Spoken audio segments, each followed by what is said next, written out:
we're finally here, man. 6v6 versus 5v5. How long has this been talked about? I feel like since Overwatch 2 came out. No, there was like a couple seasons of maybe people didn't bring it up, but now it's always talked about every game, every patch update, every new hero.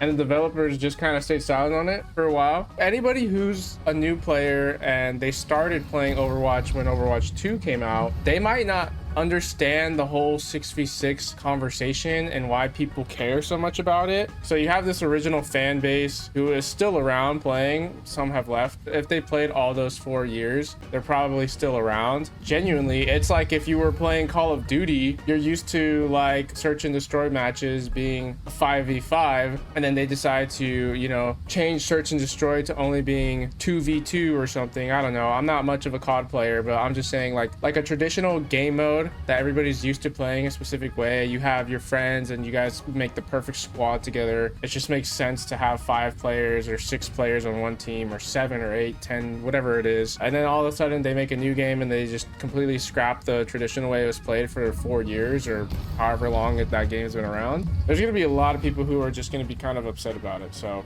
enough rambling, let's get into it. There have been 3 large format changes in Overwatch, and the first happened shortly after the game launched. This was hero limits. Before this, there could be any number of particular hero on one team. Yo, I remember this, dude. You could pick 6 Reinhardts, 6 divas. You know, people love playing DPS. Everybody would be playing soldier, so you're basically playing team deathmatch at that point. Like, but that was a crazy time. That was also very early in Overwatch. Oh yeah, by the way, Bastions too. When he used to just kind of post up and turret, you'd have 5 other Bastions just holding a choke, and Bastion could heal himself at the time too. So play a DPS character who's kind of like a little self-sufficient with the heal. I think the hero limit rule was a great decision, and we would make it again. The other 2 large format changes have a lot of positive benefits, but are not as clear-cut. They stand by not letting you stack multiple heroes on one team, which, agreed. I think this was smart. This made sense. There were moments and madness that could happen with 12 players in a match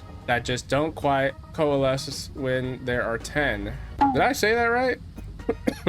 Throat's getting dry, dude. So you're gonna lose your voice on this one. There were a lot more hit points and defense capabilities to burn through, which had a stabilizing effect on gameplay. Teams would fold a bit slower than they do now. Yeah, this is very true. I remember very vividly, getting a pick didn't necessarily mean that you automatically won that team fight. It depended on who you picked off. Like if you got a DPS player, your team could still win that 5 versus 6 because you still have 2 tanks and 2 supports and a DPS up. Versus 5v5, as soon as you lose a player, you have to start kiting right away. You're gonna get team wiped if you stay there. I mean, I definitely agree with this. Like, I think this is like something that everybody felt moving from Overwatch to Overwatch 2, that you don't really see people doing that. It's the smart thing is to disengage as soon as you are down a team member. For much of Overwatch 2, tanks have been fairly balanced. That's interesting that they say tanks for the most part have been fairly balanced, because I feel like for the majority of Overwatch 2's life, tanks are either super strong or are just kind of a punching bag and they can't really do anything. Whatever state the tanks were in, it was sort of cycling through like the same 3 or 4 tanks. It just depended who was meta. I see Flat say this a lot. The number tanks, like the Orissas, the Hogs, the Malgas,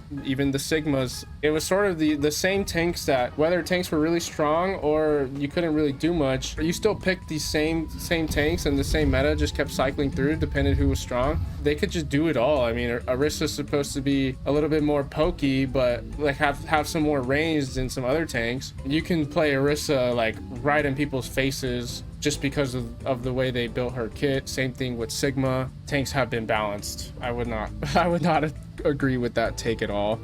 I mean, they say fairly balanced. I would say fairly unbalanced, so you put the un right there, but whatever. What's next? The first and honestly largest reason is the need to do this in a way that allows the game to have optimized technical performance. I'm referring to frame rate and memory constraints. With 12 players in a match, there have been quite a few upgrades and additions to Overwatch 2 that have an impact on the performance of the game. These upgrades can have significant impacts for our players, causing the game to underperform on older systems. This is what I've been feeling the whole time Overwatch 2 has came out, is I have felt like the new engine that Overwatch 2 was released on just never felt as optimized for performance as the original engine. That could be because it lacked all these features. I just felt like when playing original Overwatch, aiming felt a lot more smoother. Some of the mechanics felt a lot more smoother. It didn't feel, some animations felt very clunky when we swapped to the Overwatch 2 engine. And I kind of was always waiting and more interested in hearing them be like, hey, this patch also has optimized our engine's performance, so the game feels smoother and animations feel less clunky. Like dude, there's control, like we're on PC and we still have to mess with controller settings because controller settings sometimes mess with our aim. You could say placebo, whatever you want, but I swear, and a lot of others swear, that you have to like turn off completely some controller settings, especially like in early Overwatch 2 life, and that was never an issue, at least to my memory and knowledge. I don't think that was ever an issue in the original Overwatch. That's something that I'm excited for and interested in. I want to see them bring this engine and tune it to be more on the performance side and focus less on the UI, these little like nice quality features. And I really just want to focus more on like having the engine run very, very smooth, and especially if they're going to try out 6v6. And it seems like one of their main concerns is regarding console, which is interesting because I remember growing up, the Xbox 360 and the original Xbox, there was no backwards compatible. So when new games came out, you just had to buy the new console, and developers just kind of didn't care. They just were like, hey, we're making a new game or we're making a new update and it's not going to run on this system. You're just going to have to buy the new one.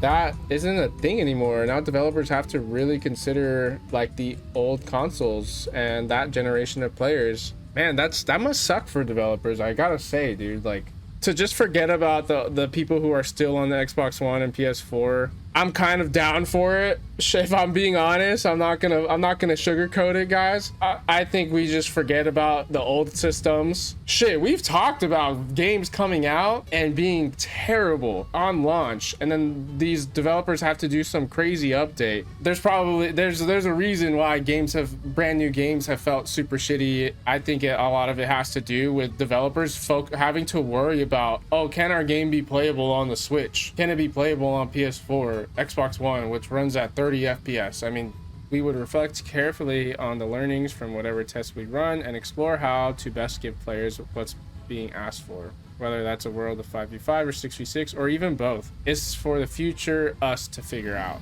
I do not like this. Whether that's a world of 5v5 or 6v6 or even both, I don't like this line of thinking. The community is already split. From a business's perspective, at anything in life, you never want to try to give everyone everything, because it's not going to be your best work, your best quality, your full attention. Like, everything is going to be split. Like, how do you even balance that if you're trying to run 5v5 and 6v6? What's going to be competitive mode? Is it going to be both? I mean, that sounds like a complete nightmare. If anything, you just want to have a core audience and a core foundation and grow that. I just hope that they stick to one. I'm more of a 6v6 advocate myself, but if they pick 5v5 and they stuck with and they kind of said it with their chest and they stuck to it, can't be mad at that, honestly. Glad you guys came to a decision and you stuck to one, because I don't see a world where we have both.